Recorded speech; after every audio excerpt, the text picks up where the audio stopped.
ಇವತ್ತಿನ ನಮ್ಮ ಈ ವಿಶ್ಲೇಷಣೆ ಕೇವಲ ನಿಧಿ ಭೇಟಿಯ ಬಗ್ಗೆ ಅಲ್ಲ. ಇದು ಅಲೌಕಿಕ ಅಪಾಯಗಳಿಂದ ತುಂಬಿರೋ ಜಗತ್ತಿನಲ್ಲಿ ಒಬ್ಬ ಅನುಭವಿ ಬೇಟೆಗಾರ ತನ್ನ ಜೀವ ಉಳಿಸ್ಕೊಳ್ಳಕ್ಕೆ ಏನೆಲ್ಲ ಕಲ್ತರು ಅನ್ನೋದರ ಬಗ್ಗೆ. ಇದು ಅಕ್ಷರಶಃ ಬದುಕುಳಿಯುವಿಕೆಯ ಒಂದು ಕರಾಳ ಪಾಠ. ಈ ಕತೆ ಶುರುವಾಗೋದೇ ನಮ್ಮ ನಾಯಕನ ಒಂದು ಮಾತಿನಿಂದ. ನಾನು ಈ ರೀತಿ ಬದುಕಲು ಎಂದಿಗೂ ಯೋಜಿಸಿರಲಿಲ್ಲ. ನೋಡಿ, ಈ ಒಂದೇ ಒಂದು ವಾಕ್ಯದಲ್ಲೇ ಗೊತ್ತಾಗುತ್ತೆ ಈ ಕತೆ ಎಷ್ಟು ವೈಯಕ್ತಿಕ ಮತ್ತೆ ಎಷ್ಟು ಅಪಾಯಕಾರಿ ಅಂತ. ಹಾಗಾದ್ರೆ ಇದೆಲ್ಲ ಶುರುವಾಗಿದ್ದು ಹೇಗೆ? ಒಂದು ಸಣ್ಣ ಹಳ್ಳಿಯಲ್ಲಿ ಸಾಮಾನ್ಯ ಜೀವನ ನಡೆಸ್ತಿದ್ದ ಈತ ಪ್ರಾಚೀನ ಶಾಪಗ್ರಸ್ತ ವಸ್ತುಗಳನ್ನ ಕದಿಯೋ ಈ ಅಪಾಯಕಾರಿ ಜಗತ್ತಿಗೆ ಕಾಲಿಟ್ಟಿದ್ದು ಯಾಕೆ ಮತ್ತು ಹೇಗೆ? ಮೊದಮೊದಲು ಎಲ್ಲವೂ ಹಣಕ್ಕಾಗಿತ್ತು. ಬದುಕು ಸಾಗಿಸೋಕೆ ಅದು ಅನಿವಾರ್ಯವಾಗಿತ್ತು. ಆದ್ರೆ ಸಮಯ ಕಳೆದ ಹಾಗೆ ದುಡ್ಡಿನ ಆಸೆಗಿಂತ ಹೆಚ್ಚಾಗಿ ಕಳೆದು ಹೋದ ಇತಿಹಾಸವನ್ನ ಕೆದಕಿ ಮರೆತು ಹೋದ ಸತ್ಯಗಳನ್ನ ಹೊರಗೆ ತೆಗೆಯೋ ಆ ಥ್ರಿಲ್ ಇದೆಯಲ್ಲ, ಅದೇ ಈ ಕೆಲಸದಲ್ಲಿ ಅವರನ್ನ ಹಿಡಿದಿಟ್ಕೊಂಡಿದ್ದು. ಇಷ್ಟೊಂದು ಅಪಾಯಕಾರಿ ವೃತ್ತಿಯಲ್ಲಿ ಜೀವಂತವಾಗಿ ಉಳಿಯೋಕೆ ಅವರು ಕಲಿತ ಪಾಠಗಳಾದ್ರೂ ಏನು?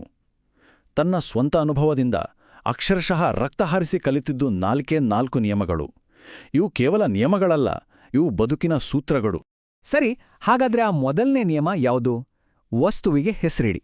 ಕೇಳೋಕೆ ಸರಳ ಅನಿಸ್ಬೋದು, ಆದ್ರೆ ಈ ಪಾಠದ ಹಿಂದೆ ಇರೋದು ಒಂದು ಸುಲಭದ ಕೆಲಸ ಅಂತ ಶುರುವಾಗಿ ಭಯಾನಕ ಅಂತ್ಯ ಕಂಡ ಒಂದು ಕಥೆ.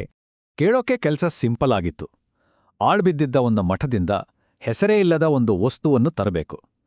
ಅದಕ್ಕೆ ಸಿಗೋ ಸಂಬಳ ಅದನ್ನು ಬೇಡ ಅನ್ನೋಕ್ಕಾಗದಷ್ಟು ದೊಡ್ಡ ಮೊತ್ತ. ಆದರೆ ಯೌವನದಲ್ಲಿದ್ದ ನಮ್ಮ ನಾಯಕನಿಗೆ ಇದು ಅದೆಷ್ಟು ದೊಡ್ಡ ಅಪಾಯದ ಮುನ್ಸೂಚನೆ ಅಂತ ಆಗ ಅರ್ಥವಾಗಿರಲಿಲ್ಲ. ಆ ಕೆಂಪು ಬಾಕ್ಸ್ ಮೇಲೆ ಕೆತ್ತಿದ್ದ ಆ ಮಾತುಗಳನ್ನೊಮ್ಮೆ ನೋಡಿ. ಒಬ್ಬ ದೇವದೂತನ ಶ್ವಾಸಕೋಶಗಳು ಮೊಳಗಿದವು. ಕೇಳೋಕೆ ಅರ್ಥಹೀನ ಅನ್ಸಿದ್ರೂ ಆ ವಸ್ತುವಿನ ಭಯಾನಕ ಸ್ವರೂಪದ ಅಸಲಿ ಮುಖ ಇದು. ಅದರ ಪರಿಣಾಮ ಏನಾಯ್ತು ಗೊತ್ತಾ? ಕೇಳಿಂದ್ರೆ ಮೈ ಜುಮ್ ಅನ್ನುತ್ತೆ. ಗ್ರಾಹಕ ಒಂದು ಹನಿ ನೀರಿಲ್ಲದ ಪೂರ್ತಿ ಒಣಗಿದ ಕೋಣೆಯಲ್ಲಿ ಮುಳುಗಿ ಸತ್ತೋಗಿದ್ದ. ಅಲ್ಲಿಗೆ ಮೊದಲ ಪಾಠ ಕಲಿತ ಹಾಗಾಯ್ತು. ಒಂದು ವಸ್ತುವಿಗೆ ಹೆಸರಿಲ್ಲ ಅಂದ್ರೆ ಅದರ ಅಸಲಿ ಬೆಲೆ ಏನು ಅಂತ ಅವರಿಗೆ ಚೆನ್ನಾಗಿ ಗೊತ್ತಿರುತ್ತೆ ಅಂತ ಅರ್ಥ. ಇನ್ನು ಎರಡನೇ ನಿಯಮ, ಮುಗ್ಧರನ್ನು ರಕ್ಷಿಸಿ.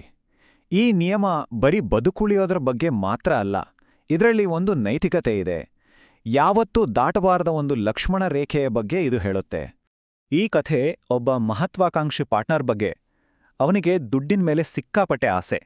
ಗ್ರಾಹಕನೊಬ್ಬನ ಜಾಗದಿಂದ ಒಂದು ಹಳ್ಳಿಯನ್ನ ಖಾಲಿ ಮಾಡಿಸೋ ಕೆಲ್ಸ ಸಿಕ್ಕಾಗ ಅವನು ಸುಲಭದ ದಾರಿಯನ್ನ ಹಿಡ್ದ. ಬೆಂಕಿ ಹಚ್ಚೋಕೆ ನಿರ್ಧಾರ ಮಾಡ್ದ. ಆದ್ರೆ ಅವನು ಮಾಡಿದ ತಪ್ಪಿನ ಬೆಲೆ ಭಯಾನಕವಾಗಿತ್ತು. ಆ ಬೆಂಕಿಯಲ್ಲಿ ಮುಗ್ಧ ಮಕ್ಕಳು ಪ್ರಾಣ ಕಳ್ಕೊಂಡ್ರು. ಆದರೆ ಆ ಹಳ್ಳಿಗೆ ಪ್ರಾಚೀನ ಕಾಲದ ರಕ್ಷಕರಿದ್ರು. ಅವರೇ ಮರಗಳಲ್ಲಿನ ದೈತ್ಯರು ಮತ್ತು ಅವರಿಗೆ ನ್ಯಾಯ ಬೇಕಿತ್ತು. ಆ ಪಾರ್ಟ್ನರ್ಗೆ ಸಿಕ್ಕ ಶಿಕ್ಷೆ ಇದೆಯಲ್ಲ, ಅದು ನಿಜಕ್ಕೂ ಘೋರ. ಅವನ ಹೊಟ್ಟೆಯಲ್ಲಿದ್ದ ಎಲ್ಲ ಆಂತರಿಕ ಅಂಗಗಳು ಮಾಯವಾಗಿದ್ವು. ಅದರ ಬದಲು ಇಡೀ ದೇಹವನ್ನ ಹುಲ್ಲಿನಿಂದ ತುಂಬಿಸಲಾಗಿತ್ತು. ಕಾಡಿನ ರಕ್ಷಕರು ಕೊಟ್ಟ ಕ್ರೂರ ನ್ಯಾಯವಿದು. ಅದಕ್ಕೆ ಎಂಡನೇ ನಿಯಮ ತುಂಬಾನೇ ಸ್ಪಷ್ಟವಾಗಿದೆ. ಮತ್ತೆ ಅದರಲ್ಲಿ ಯಾವುದೇ ರಾಜಿ ಇಲ್ಲ. ಮಕ್ಕಳ ವಿಚಾರ ಬರುವ ಯಾವುದೇ ಕೆಲಸವನ್ನ ಯಾವತ್ತೂ ಒಪ್ಕೊಳ್ಬಾರ್ದು. ಯಾಕಂದ್ರೆ ಕೆಲವು ಪರಿಣಾಮಗಳಿಂದ ತಪ್ಪಿಸ್ಕೊಳ್ಳೋಕೆ ಸಾಧ್ಯವೇ ಇಲ್ಲ. ಇನ್ನು ಮೂರನೆಯ ನಿಯಮ, ಇದು ತುಂಬಾನೇ ಮುಖ್ಯ. ಅದೃಶ್ಯವನ್ನ ಗೌರವಿಸಿ. ಅಂದ್ರೆ ನಿಜವಾಗಿಯೂ ದೈತ್ಯರು ರಾಕ್ಷಸರು ಇರೋ ಜಗತ್ತಿನಲ್ಲಿ ಮೂಢನಂಬಿಕೆ ಮತ್ತು ಸದಾ ಎಚ್ಚರವಾಗಿರೋದೇ ಬದುಕುಳಿಯೋಕೆ ಇರೋ ದೊಡ್ಡ ಅಸ್ತ್ರಗಳು. ಈ ಜಗತ್ತು ನಾವು ಅಂದುಕೊಂಡ ಹಾಗೆ ಇಲ್ಲ. ಇಲ್ಲಿ ಮಕ್ಕಳನ್ನು ಕಾಪಾಡೋ ಮತ್ಸ್ಯಕನ್ಯರು ಇದ್ದಾರೆ. ತಮ್ಮದೇ ಆದ ನೈತಿಕತೆ ಇಟ್ಟುಕೊಂಡಿರೋ ತೋಳಮಾನವರೂ ಇದ್ದಾರೆ. ತಮ್ಮ ನೆಲವನ್ನ ರಕ್ಷಿಸೋ ದೈತ್ಯರೂ ಇದ್ದಾರೆ.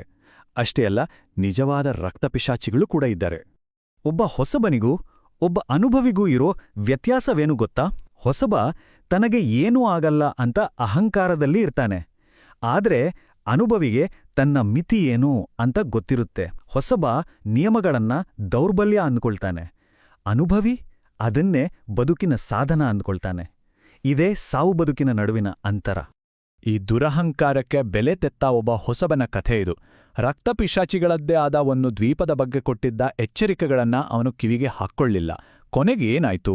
ಅವನ ದೇಹದಲ್ಲಿದ್ದ ಎಲ್ಲಾ ರಕ್ತವನ್ನು ಹೀರಿ ಕಣ್ಣು ಮತ್ತು ಕೈಗಳನ್ನು ಕಿತ್ತು ಹಾಕಿ ಮನೆಗೆ ವಾಪಸ್ ಕಳಿಸಲಾಯಿತು.